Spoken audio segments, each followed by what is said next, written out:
Salut, ça va?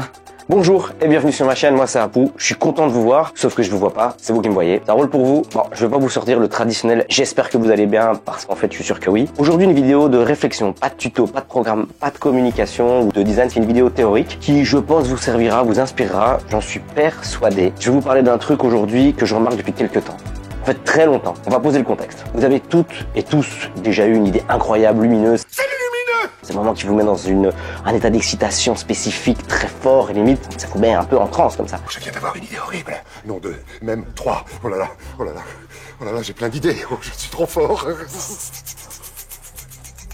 Moi je l'ai vu chez les autres, je l'ai vu chez des amis, chez des clients. C'est vraiment un moment qui vous met dans un sentiment de super-héros comme ça. C'est un moment très spécial, l'idée est neuve, elle est super fraîche, on fait qu'y penser. Mais comme je dis toujours, et écoute bien, hein, une bonne idée, c'est une idée réalisable. Une idée impossible à faire, à mettre en place, c'est de la merde. Mais c'est de la merde! C'est de la grosse merde. Parce que l'idée reste au stade de l'idée. On ne la réalise pas. Une idée, toute seule, c'est rien. C'est rien du tout. Comment y arriver? C'est un petit hack qui vous permet d'avoir plus de productivité. C'est parti.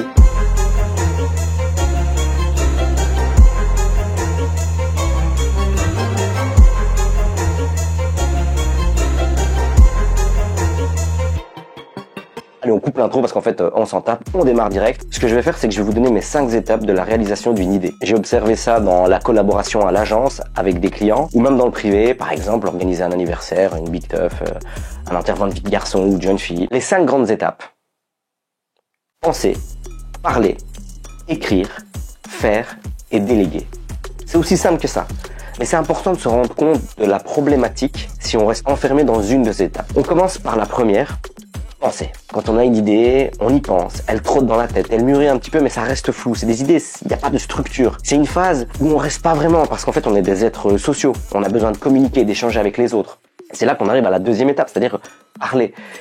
Je viens de le dire, on a besoin d'échanger. Qu'est-ce qu'on fait? On parle de ce à quoi on a pensé, ça permet de structurer, d'affiner le discours et même de mettre un peu d'ordre, mais ça peut parfois aussi foutre un sacré bordel.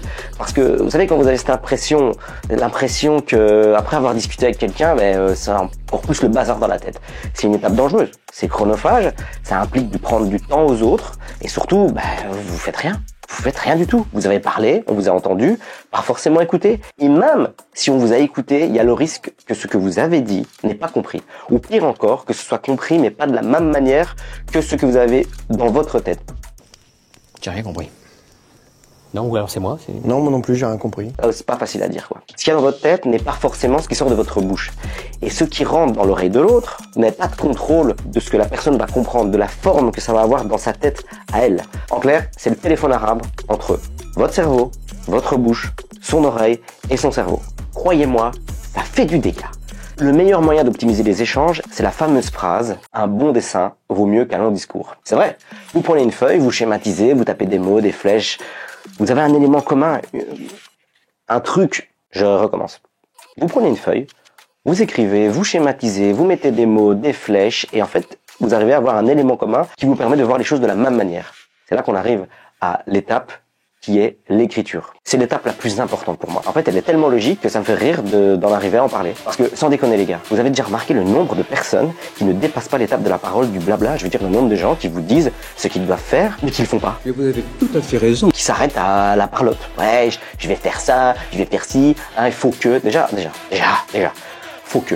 Si tu commences une phrase par faut que, mais c'est que t'es déjà en retard en fait. Je le dis tout le temps. Si au moins ils avaient écrit, d'ailleurs c'est pas pour rien qu'on fait des to-do list, on écrit ce qu'on doit faire, comme ça on n'oublie pas. L'écriture ou la schématisation, c'est un trésor. Ça permet de libérer l'esprit, la mémoire, donc c'est du repos pour le cerveau, de structurer les idées, et donc on peut les optimiser en corrigeant, d'échanger avec les autres plus facilement, d'avoir une collaboration beaucoup plus efficace. Ça permet de s'engager, parce que si c'est écrit, on peut y revenir plus tard, ça laisse une trace, et ça nous engage à le faire. Ça permet aussi de déléguer. Si vous écrivez une idée avec un peu de process, ce sera bien plus facile de déléguer à un collaborateur, un prestataire. D'ailleurs, c'est pas pour rien que les clients nous font des briefings, parfois oraux, et alors nous on prend des notes, et quand c'est des super clients, ils nous donnent des briefings déjà écrits. Ceux-là, ils ont tout mon respect. Je pense que c'est évident, les paroles s'envolent, les écrits restent. D'ailleurs, j'ai une sainte horreur quand on me sort, on va en discuter. C'est une perte de temps, écris et envoie. Et puis après on en parle si c'est nécessaire. Et puis il y a quand même 9 chances sur 10 que quand la personne me dit on va discuter, ce soit moi qui dois écrire au final et en fait on n'a rien fait.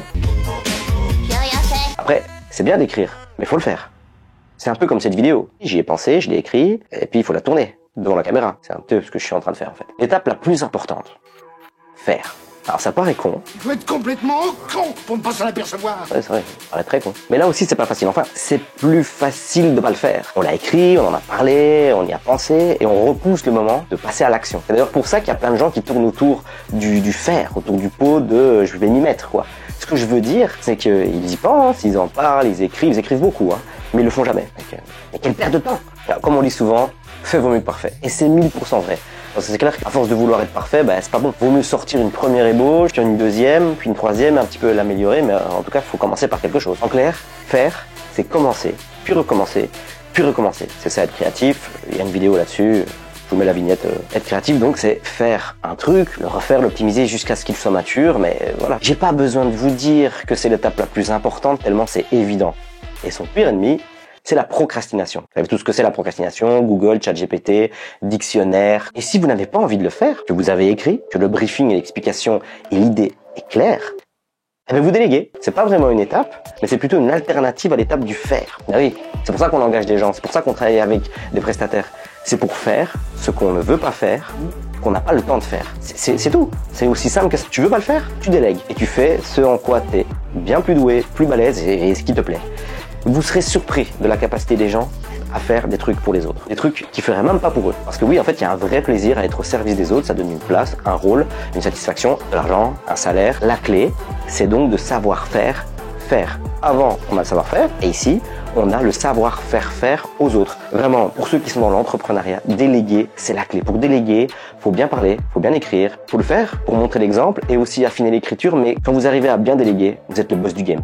En fait, vous êtes le boss, point. Et un boss qui délègue pas, c'est pas vraiment un boss. Faut savoir que ces étapes, penser, parler, écrire, faire et déléguer, on a tous un peu une manière différente de les appréhender, de les approcher. Certains pensent plus, d'autres pensent pas assez, certains parlent trop, d'autres pas assez, ou bien il y en a, ils parlent et personne ne comprend. Certains écrivent un peu trop et pas assez, bref, vous avez compris, il y en a qui font plus, moins, voilà. Mais il y a un truc aussi, c'est que l'ordre n'est pas obligatoire. Je veux dire, on peut sauter une étape. Il y a des gens qui passent même pas par la case écrire ou faire, hein. Ils délèguent direct. Ils pensent, ils délèguent. Comment ils font? En fait, ils délèguent l'écriture à des managers ou des responsables et ils ont une vitesse de pensée dingue, une vision qui est ultra claire et bim. Vous voulez des noms? Elon Musk. Il a jamais construit de bagnole de sa vie, ni même une fusée. Il arrive à mettre en place une chaîne de prod qui fait rouler les voitures électriques sur la route, fait décoller des fusées et les fait atterrir, des satellites qui balancent Internet partout dans le monde. On aime ou on n'aime pas, on peut pas nier que le fait que le mec, il a une capacité à déléguer hors du commun. Et conclusion, le mec, il est blindé. Dans l'autre sens, il y en a qui vont parfois un peu trop vite. Ils pensent, ils font, direct, ou ils font faire. Et ils se plantent. Et bon, par contre, on peut pas leur reprocher de pas l'avoir fait. Un exemple, Zuckerberg avec le métaverse. Ouais, le truc avec les casques, là. Voilà. Il s'est planté, ça peut arriver, quoi. Donc voilà, moi je voulais vous partager cette réflexion parce que je pense que c'est très important de bien comprendre ces étapes pour pas rester bloqué, parce qu'il y en a qui restent bloqués à penser et parler. Et ils font rien du tout, ils écrivent même pas, quoi. Vous pouvez montrer ça à vos équipes, à vos clients, à vos prestataires, à des personnes qui stagnent dans ces fameuses étapes penser et parler. Et d'ailleurs, cette vidéo est un très bon exemple. J'ai pensé cette vidéo, je l'ai écrite et je l'ai faite. Et quand je dis faire, c'est tourner, dérocher. Et d'ailleurs, le montage et la mise en ligne, la miniature, tout ça, j'ai délégué. Bim, bim, bim, bim, bim, bim. Allez les gars, bougez votre boule, faites des trucs, plantez-vous, ça c'est rien, au moins, pas dire que vous l'avez pas fait, au moins vous faites quelque chose de votre vie, écrivez et déléguer. Mais n'oubliez pas un truc, le monde est fait de deux catégories de personnes. Ceux qui parlent et ceux qui font. Merci d'avoir regardé cette vidéo, vous êtes magnifiques et n'oubliez pas d'être heureux. Salut!